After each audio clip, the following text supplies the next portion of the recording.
Good morning student. आज हम एक नया टॉपिक डिस्कस करेंगे और टॉपिक का नाम है स्पर्मेटोजेनेसिस।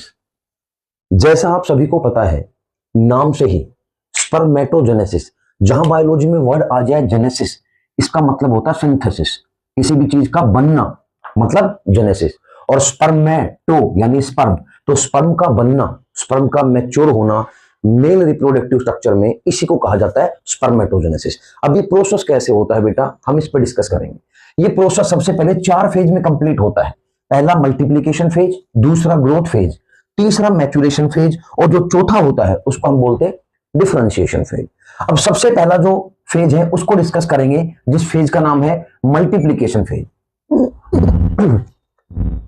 मल्टीप्लीकेशन फेज में जो होता है बेटा, वो बेसिकली क्या होता है कि मल्टीप्लीकेशन फेज वो फेज होता है जिसमें जो स्पर्मेटोगोनिया है, मतलब जो जर्म सेल है, जो इनिशियल स्ट्रक्चर बनते हैं, जो मैच्योर होकर स्पर्म बनाते हैं, सबसे पहले वो सेमिनिफेरस ट्यूब्यूल में बनते हैं। मिलियंस और बिलियंस में स्पर्म बनते हैं, और वो जो मिलियंस और बिलियंस में स्पर्म बनते हैं वो मल्टीप्लीकेशन से बनते हैं, यानी एक प्रोसेस होता है माइटोसिस। तो जो स्पर्मेटोगोनिया बनते हैं वो माइटोसिस के अंदर वर्क करते हैं और मोर स्पर्मेटोगोनिया बनाते हैं।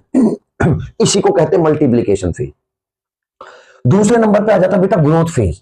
तो जो ये बहुत ज्यादा मिलियंस और बिलियंस में जो स्पर्मेटोगोनिया बन जाते हैं, फिर वो उसके बाद वो ग्रोथ करते हैं, मतलब अपने आप को और बेहतर करते हैं, तो उस कंडीशन में हम यूज करते हैं ग्रोथ फेज। और इसमें हम बोलते हैं स्पर्मेटोसाइटोजेनेसिस, मतलब जो सेल होती है, जो सेल होती है स्पर्मेटोगोनिया की, वो और डेवलप करती है, जिसके बाद एक नया स्ट्रक्चर बनता है जिसको हम बोलते हैं प्राइमरी स्पर्मेटोसाइट।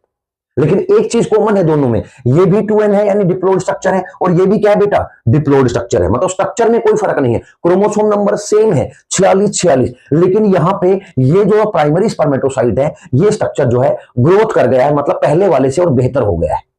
फिर उसके बाद ग्रोथ फेज के बाद तीसरे फेज में एंटर कर जाता है ये स्ट्रक्चर, जिसको हम बोलते हैं मैच्योरेशन फेज। मैच्योरेशन फेज का मतलब ही क्या होता है कि स्ट्रक्चर का मैच्योर हो जाना।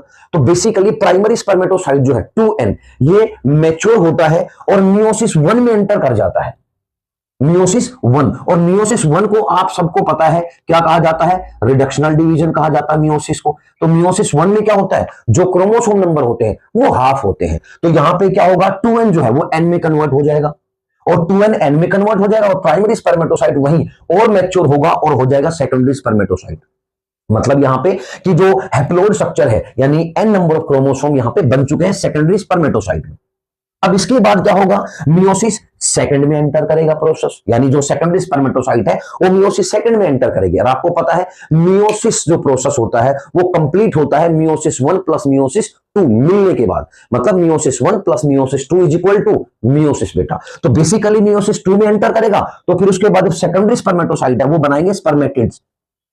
फिर ये चौथा फेज होगा डिफरेंशिएशन। डिफरेंशिएशन का मतलब होता है ये स्ट्रक्चर तो मैच्योर हो गया, अच्छे से बन गया, लेकिन जो स्पर्म होते हैं उनका स्ट्रक्चर जो है वो बदल जाएगा। डिफरेंशिएशन का मतलब होता है कोई स्ट्रक्चर बदल जाए। तो डिफरेंशिएशन फेज में जो स्पर्मेटिड्स है, स्पर्मेटोजोआ में फर्क एक है कि ये स्ट्रक्चर जो है ये स्पर्मेटिड है, और जब इसके टेल लग जाती है, टेल पूंछ लग जाती है, तो उसके बाद बोलते हैं स्पर्मेटोजोआ। एग्जैक्टली यही मैच्योर स्ट्रक्चर है, ये बनेगा तो ही स्पर्म जो है मूवमेंट कर पाएगा, वरना टेल नहीं होगी तो मूवमेंट कर नहीं पाएगा और प्रोसेस अधूरा रह जाएगा।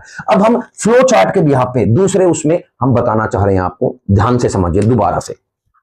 यहां सबसे पहले 46 2n, यानी ये जो स्ट्रक्चर है ये है स्पर्मेटोगोनिया। ये स्पर्मेटोगोनिया का स्ट्रक्चर है। एक स्पर्मेटोगोनिया जो है हमने लिया, और उसके बाद इसमें सबसे पहले माइटोसिस होगा, यानी ऐसे ही बहुत से स्ट्रक्चर बनेंगे। अब स्पर्मेटोगोनिया में माइटोसिस होने के बाद फिर क्या एंटर करेगा वो, मियोसिस 1 फेज में। तो यहां पे ये प्राइमरी स्पर्मेटोसाइट है बेटा, और यहां पे ये जो आप देख रहे हैं सेकेंडरी स्पर्मेटोसाइट है।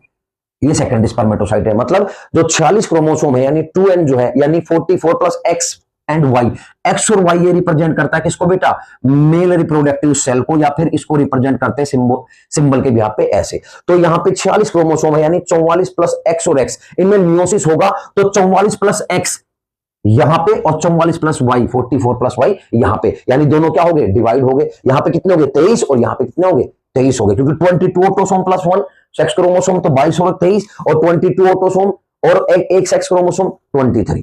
तो यहां पे 2n जो है वो n और n में कन्वर्ट होगा मियोसिस 1 में। अब मियोसिस 2 में एंटर करेगा ये फेज, तो यहां पे दोबारा से 44 plus x and 44 plus Y. क्यों? क्योंकि क्रोमोसोम नंबर जो है वो तो सेम रहेंगे, वो नहीं बदलेंगे बेटा। क्लियर है? यानी तो यहां पे एंटर करेगा मियोसिस सेकंड में, यानी यहां पे बन गया स्पर्मेटिड्स। ये जो स्ट्रक्चर है यहां पे, ये स्ट्रक्चर किसका बेटा? स्पर्मेटिड्स का। सेम 23 यानी 44 plus Y and 44 plus Y, यानी एक जो रिप्रोडक्टिव सेल है, यानी जो एक स्पर्म है, एक स्पर्मेटोगोनिया है, जब मैच्योर होगा तो 4 स्पर्म या 4 स्पर्मेटोजोआ बनाएगा, जो बेसिकली पार्टिसिपेट करेंगे प्रोसेस ऑफ फर्टिलाइजेशन में।